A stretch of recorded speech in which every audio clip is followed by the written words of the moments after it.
我突然想起了儿时的一些画面。你们还记得小时候我们在郭河边上画圆圈的事吗？当然记得。也就是那次之后，商先生才开始教我们学习写字的。也正是那个时候，我们开始跟随在师父你的身边，慢慢感悟你的学说的。可是师父，为什么会突然提起此事呢？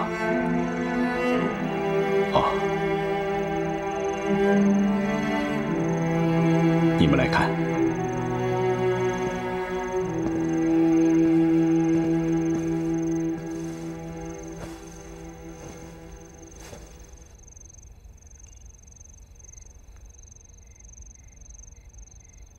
在刚才的瞬间，我突然感悟了生与死的真正含义。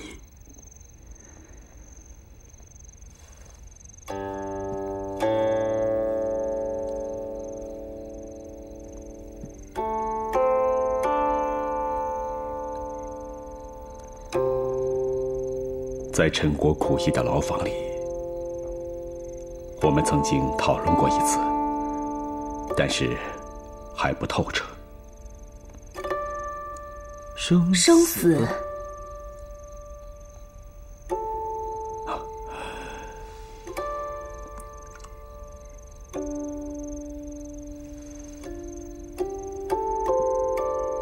生命的形式，从起点经过无数的过程，一直到达终点，也就是死亡。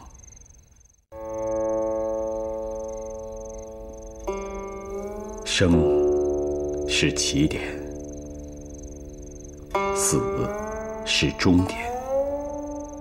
它是一个反复发生再发生的过程，从起点开始就向着相反的极端驶去，就好像河水流入大海，海水随着阳光升到空中，它变成云，云随风而动，它又会变成雨水，重新落入河流当中。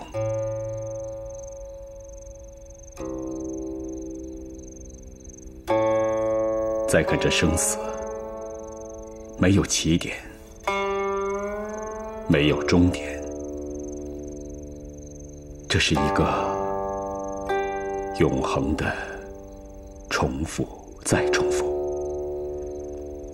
发生再发生。所以我们没必要担心和害怕生和死。领悟了它的奥秘，我们就可以坦然地生活在与之相反的层面里。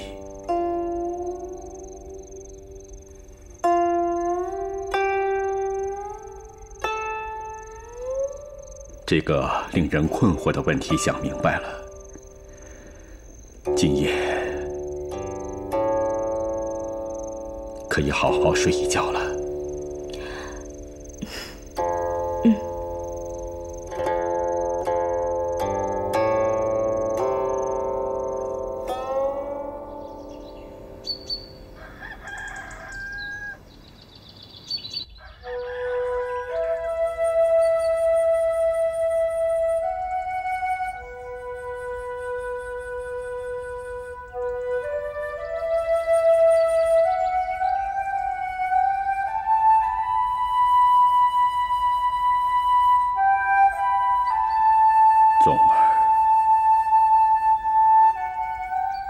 们何时才能再见面呢？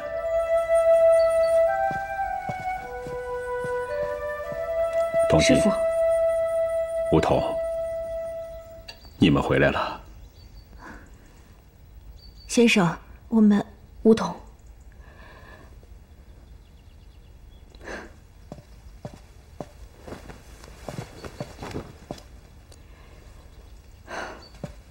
师父，我们跟马童分开找的，我们这边没消息，马童那边或许会有消息，您先别着急。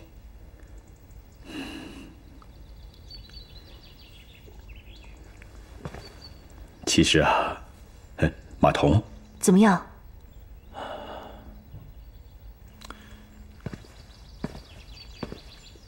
师父，童心姐，我去魏国督军府查问过了，没有问到什么可用的消息，只是说大约在10年前，武家兄弟遭诬告被贬，全家人就离开了魏国国都，四处漂泊。可能是时间久了吧，谁也不知道他们去往何方了。还有人说什么？说武家大人被杀，孩子早已送人了。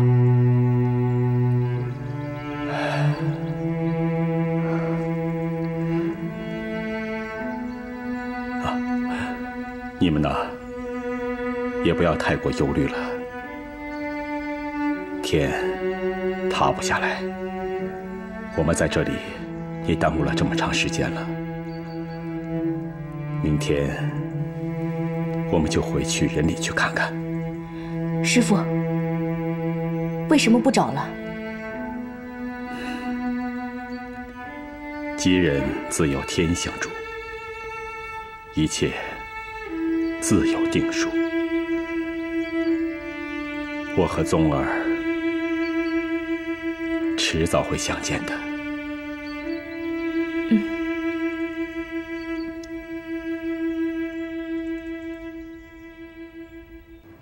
姬朝之所以猖狂，就是因为他派智乔便有2次诬告我，使陛下相信。如果他们2个能落在我们手中，逼他们说出实情，上报陛下，反过来，陛下会治罪于姬朝一党。只有这样，我们才没有风险，姬猛殿下还能得救啊！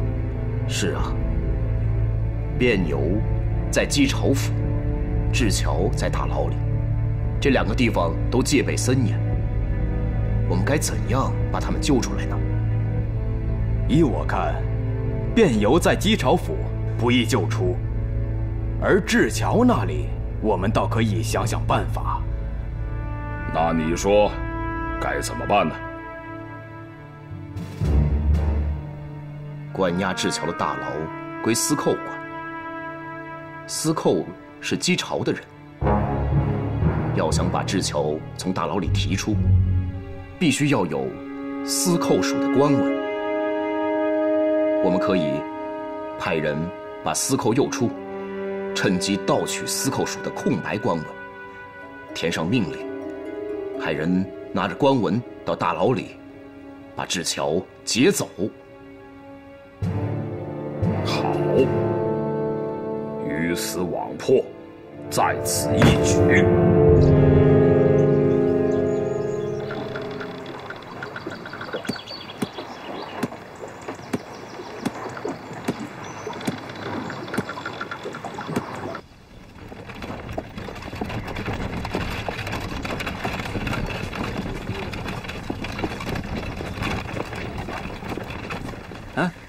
请问老乡，这里是曲仁里吗？老子家在何处啊？您找老子啊？老子家就在前面的李树林里。啊，多谢。哎，大人，慢着，大人。老子今天可能不在家。他去哪儿了？今日马童大喜，老子是主婚人。那么请问，马童家在何处？马童家呀，穿过前面的树林子，东拐便是了。多谢。走吧。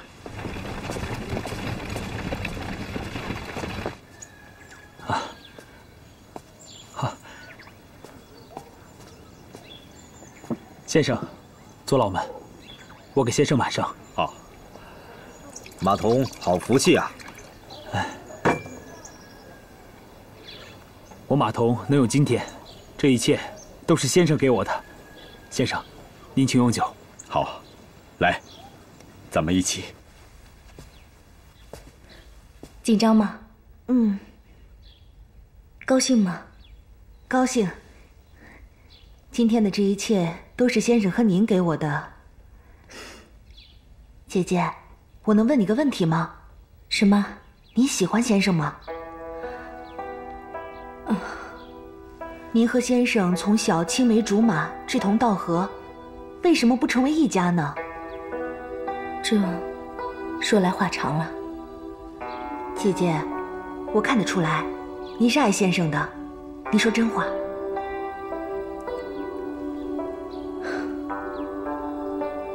我爱他。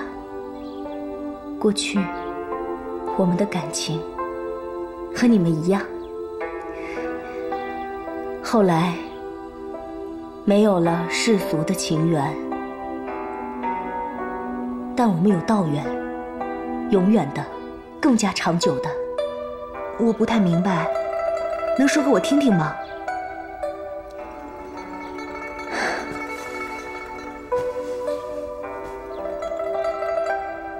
年轻的时候啊，我一直喜欢他，可他跟庭阳姑娘成了亲，日子过得很美满。但是师父上山学道，庭阳在家被恶人迫害惨死，巨大的苦难让他备受打击。师父一夜白了头，但他超越了世俗，悟明了真道，决然丢下欲心、情愫，静心弘道，救赎人间。而我和马童看到了那一刻，被师父的思想所震撼，决定跟随他，一起去追随道德的真谛。本源师父曾嘱咐童心，放下儿女私情，与离儿弘道、悟道，使天下百姓脱离苦难，人生才会意义非凡。就这样，渐渐的，我就放下了对他的情谊，归于清净。那我也不结婚了，我和马童要终生追随先生。胡说！你们的姻缘哪是先生做的媒？你们俩的结合是天作之合，你们俩在一起，能更好的帮师父弘道啊。那我就放心了。来，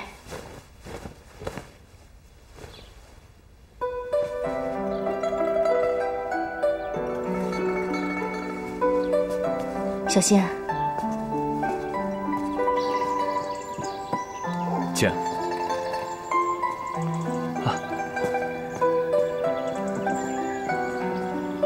来，大家请随意用。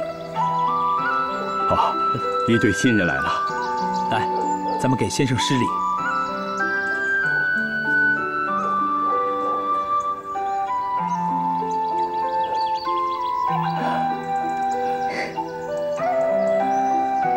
好，快请起。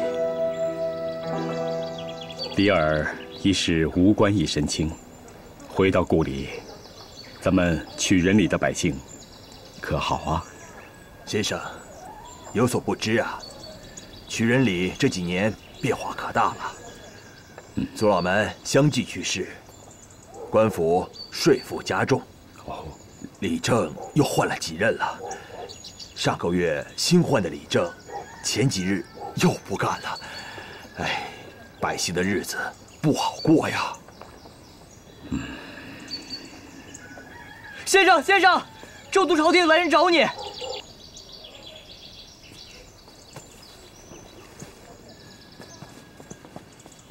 老子先生，周天子有令，请先生接令。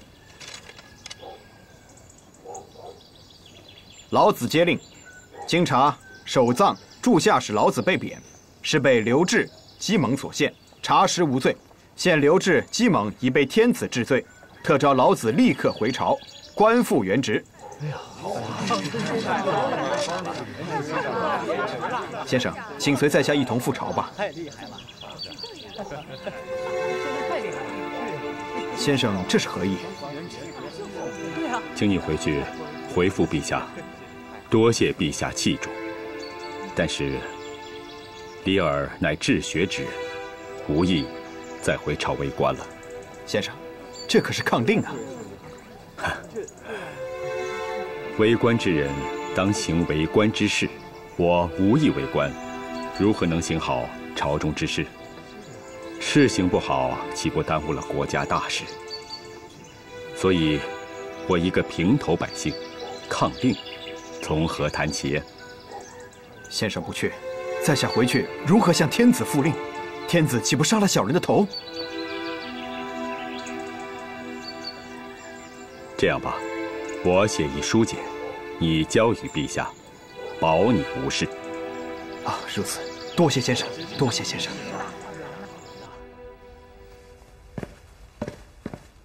儿臣给父王请安。盖尔啊，你有事吗？长虹大夫已回朝了，可老子不知为何还没有回来。他回不来了。啊？为什么？你看，这是他给寡人的书简。这个老子真是天下之圣贤，隐士啊！父王，老子在书简上写，周氏之所以衰微，皆因朝内一些官员私欲过深，无人替百姓着想，致使斗争激烈，尔虞我诈，失道失德。陛下若能以道而治，朝中官员人人为天下百姓着想，天下自然和谐大顺，周氏必当复兴有望。以道而治，这个老子啊，他可真是说到根本上了。先生还说，他是个治学之人，弘扬道德思想才是他的目标，无意回朝为官了。哎呀，寡人失去了老子，真是追悔莫及啊！父王，老子乃当今圣贤之士，国家栋梁之才，你可一定要把他请回来。谈何容易啊！儿臣愿亲往老子故乡，请先生回朝。盖尔，你愿前往？那你一定要想办法把他给寡人请回来啊！父王放心，那你这就动身。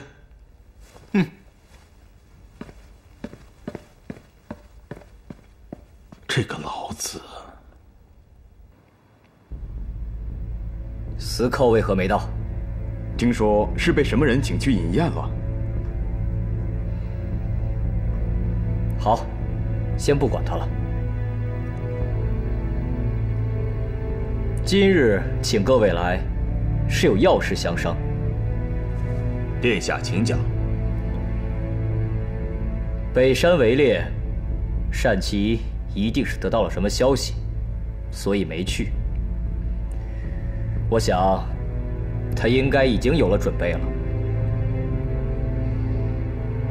你们看，我下一步该怎么办呢？单骑手握兵权，此人不除，我们永无宁日啊！此次围猎之计未成，单骑早有防备。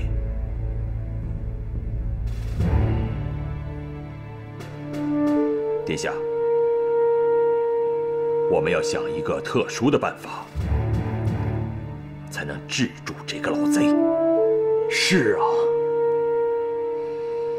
看来我们还要等一等，想一个更好的办法去除掉单骑。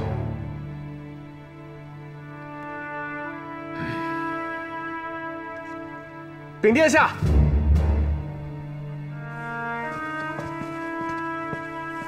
禀殿下，有人拿着司寇属官丸到狱中，已将智乔带走。这不可能！我已交代司寇，只有他本人才能提审智乔。这里面一定有什么问题。这一定是单骑派的人，要劫走智乔。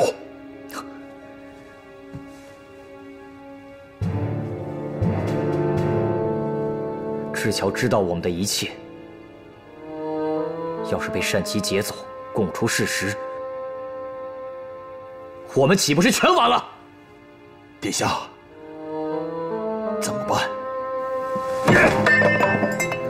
你们这群废物！如今智乔在单骑手上，我们全完了！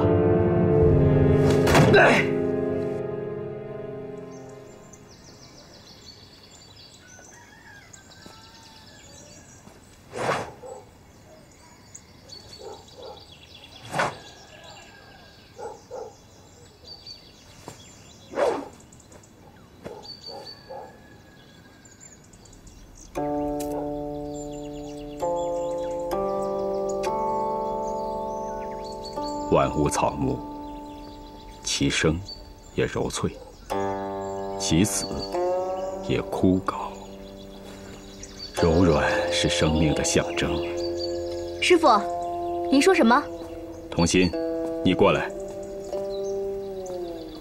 童心啊，你看这些树上的枯枝。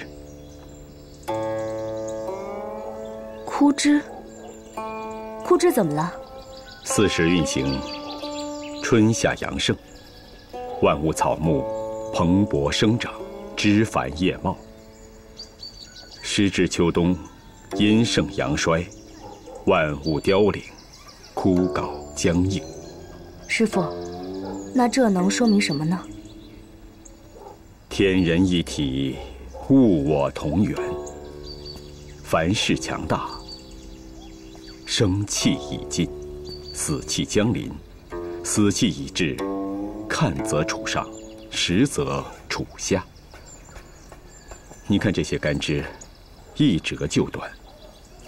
再想想春天的树枝，凡事柔弱，死气已绝，生气将临，生气已至，看似处下，实则处上。所以人立于世，柔弱而生，强大而亡。这是大道学说之根本呢。师傅，您的大道学说越来越完善了。先生，童心姐，你们来了。先生，马童、梧桐，你们刚刚成亲，不在家好好过日子，怎么又到我这儿来了？啊，跟着先生惯了，在家待不住啊。老子先生在吗？师傅，我去看看。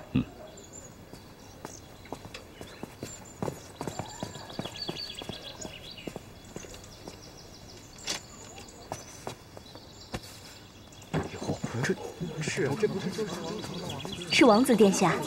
是你，老子的弟子童心，对吧？是的，王子殿下怎么来这里了呢？先生在家吗？在，请跟我来，请。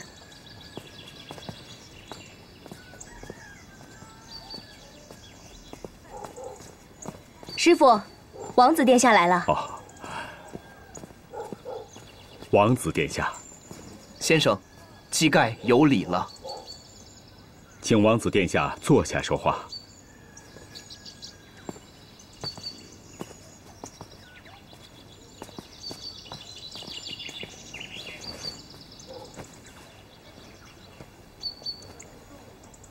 王子殿下从州都远道而来，有何事吗？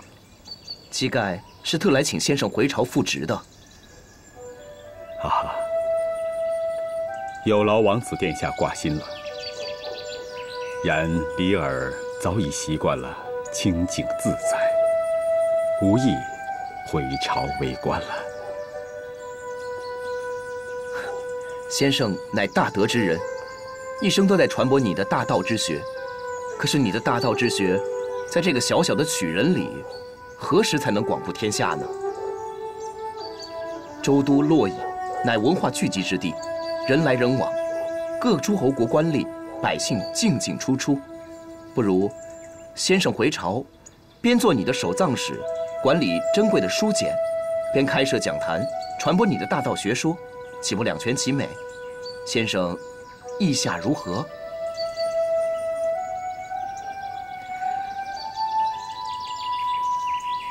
王子殿下果然聪慧超凡，句句话都直指人之内心。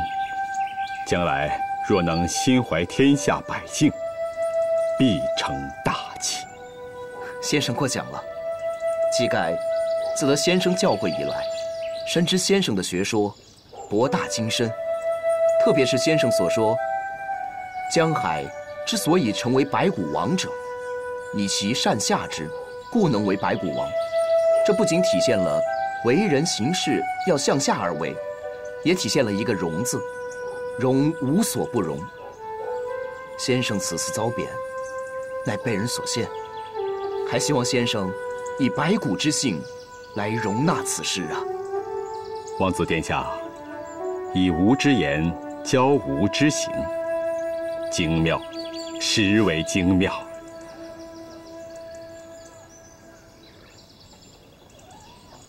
好吧，我就与王子殿下同返周氏。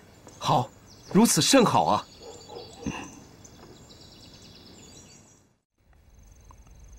天动地静，天清地浊，男动女静，男清女浊。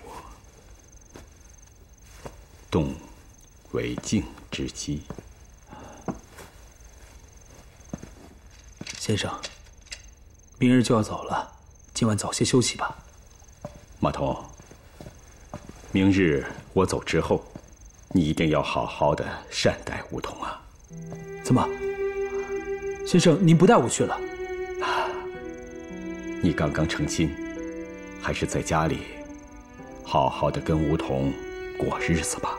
不，我早说过，这一生都不会离开先生的，我一定要和先生去。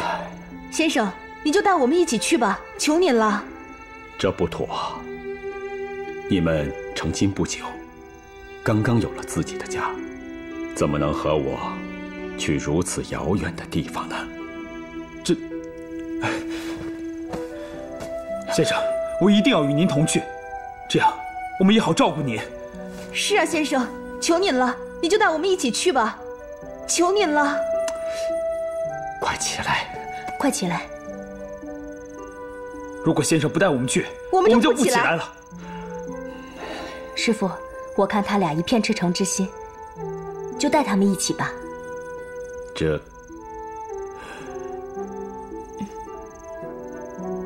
那好吧，快起来吧。来，谢谢先生。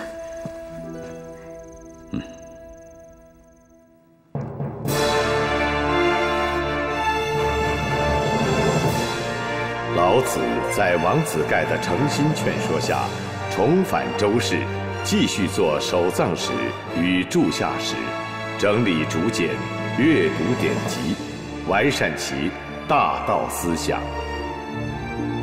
同时，周天子在老子大善思想的影响下，解禁了王子姬蒙。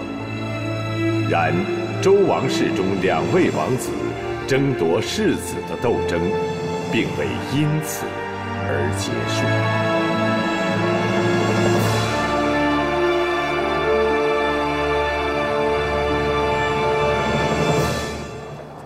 今天是孔丘先生讲学的日子，那里人一定很多，咱们快走，快走！是啊，上次我外出就没赶过来，真是遗憾呐。孔丘先生讲的理啊，真是太精彩了，这一次我一定得好好听听。是啊，这个孔丘讲的真的那么好吗？好，那简直太好了。听孔丘先生讲学，使我们知道了人要时时刻刻以礼为本。你去听听就知道了。哎，走，占一个好位置啊！快走，快！一个国家想要安定、政治平稳，需要哪几条呢？只需3条：足兵、足食、民信之意。第一，国力要强，要有足够的兵力做保障。第二，要有足够的粮食，百姓才能丰衣足食。第三，百姓要相信自己的国家，这样才能把国家凝聚起来。好，讲得太好了，太好了，真好。君子之于天下也，无敌也，无莫也，义之于彼。意思就是说，君子对天下事不刻意强求，不无故反对，没有博，没有厚，没有远，没有近，没有亲，没有疏，一切按道义行事。道义就是行事的标准和原则。我所讲的是术、仁、智学说。你们有什么问题要问吗？请问先生，术、仁、智是什么意思？请你给我们讲讲。术就是己所不欲，勿施于人，就是你自己不想做的事情，不要强迫别人去做。仁就是关爱别人，智就是了解别人。先生，我也有个问题想请教你。请讲。我们生活中应该结交什么样的朋友？义者三友，是有直、有量、有多闻。第一，有直，这种人真诚、坦荡、刚正不阿，有朗朗的人格，内心没有丝毫谄媚之色。他的人格可以影响你的人格。第二，是有量，这样的朋友诚恳，不做作。与这样的朋友相接触，我们的内心是安稳的。第三，有多闻，这样的朋友见闻广博，知识面宽，我们的精神能够得到一种升华和净化。好啊，好啊，讲得太好了，太妙了，真是太好了，真是受教了。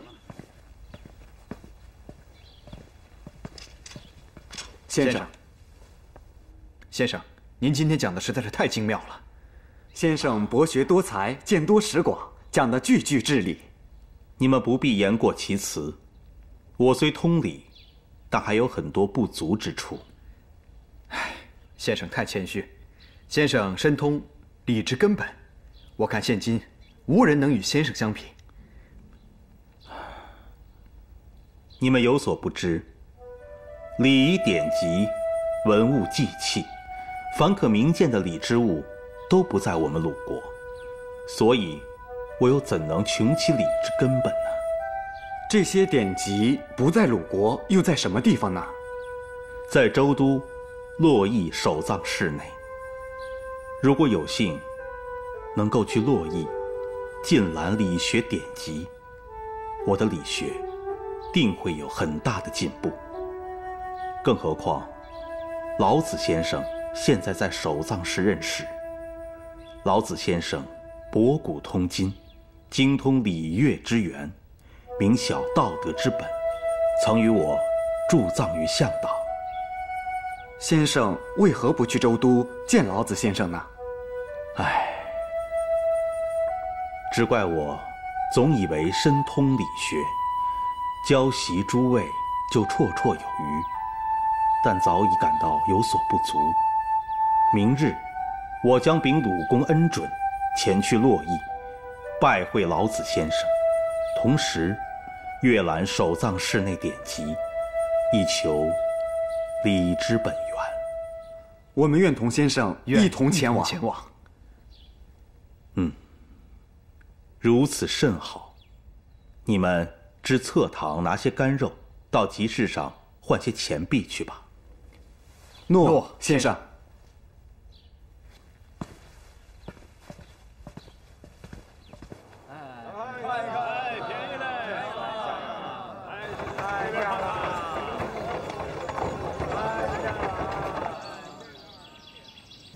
师傅，好了。好。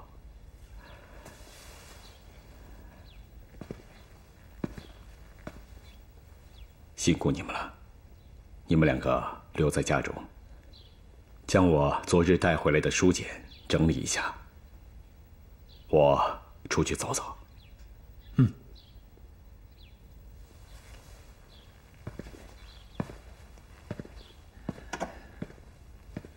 走吧。慢走，慢走啊！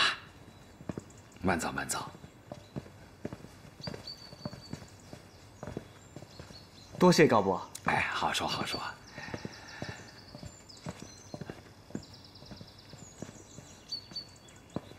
自从先生一回来，咱这藏馆又有了新的起色呀。是啊，先生不在的那些日子，哪有这么多人呢？我看呢，先生要再不回来，咱们这个藏馆就跟以前一样，一片萧条的景象啦。是啊。哎呦呦呦！哎呦！哎呀，慢点呀！你看看，竹简都给摔坏了。有人吗？谁呀？你去看看。好好好好。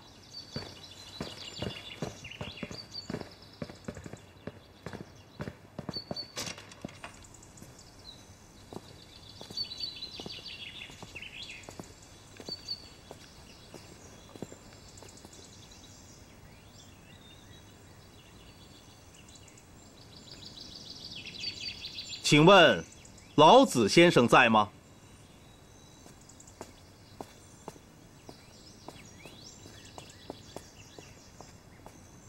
是你找老子先生？是的，请问老子先生在吗？先生不在，先生出去采风去了。请问，你找先生有何事啊？我是鲁国的孔丘，今入州都洛邑，特来向老子先生请教。孔丘，你就是那大名鼎鼎的鲁国孔丘，孔圣人。过奖了，请问老子先生何时归来呢？哦，先生今天不会回来，要不你就直接去先生府上找先生吧。先生采完风回来，一定回府。那请问，老子先生府在何处？啊，你往前走，第一个路口走到底，向左转，就是先生府。多谢。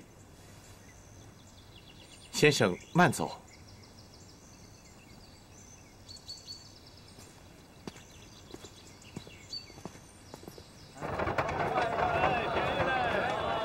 先生，咱们去老子先生府吧。好，不了，咱们先找间客栈，晚些再去先生府。是，先生。